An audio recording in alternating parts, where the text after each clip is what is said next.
ডাক্তারদের সম্পর্কে সাধারণ মানুষের কিছু ভুল ধারণা থাকে। তারা অনেকেই ভাবে যে একজন ডাক্তার পৃথিবীতে যত রোগ আছে, যত রোগের চিকিৎসা আছে সব বিষয়ে তিনি পারদর্শী।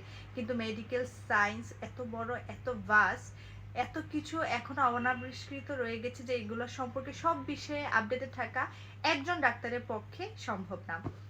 আপনারা অনেকেই ভাবেন যে আমরা মাইন্ড রিডার। আপনার শরীরে কোথায় কি চলছে সেটা যেমন উপসর্গ দেখে আমরা টুকটাক বুঝতে পারি, কিন্তু আপনার ব্রেইনে বা মাথায় কি চলছে সেটা কিন্তু সব ক্ষেত্রে বোঝা আমাদের পক্ষে বোঝা সম্ভব না। আপনারা অনেকেই মনে করেন আমাদের কোনো পার্সোনাল লাইফ নেই, কিন্তু আপনারা যেমন ঘুরতে ভালো লাগে, বেড়াতে যেতে ভালো লাগে, পরিবারের সাথে সময় কাটাতে ভালো লাগে, একজন ডাক্তারেরও ঠিক তেমনি তার পরিবারের সাথে পার্সোনাল লাইফের ভীষণ প্রয়োজন। আমরা অনেকেই ভাবি ডাক্তাররা সিক অথবা অসুস্থ হয় না, কিন্তু এটাও একটা ভুল ধারণা। একজন ডাক্তারও কিন্তু আপনাদের মতোই রক্ত মাংসে গড়া মানুষ, কিন্তু তিনিও অসুস্থ হন। কিন্তু অনেক ক্ষেত্রে দেখা যায় যে তিনি অ্যাবসেন্ট হলেও আপনারা একটু আপসেট হয়ে যান।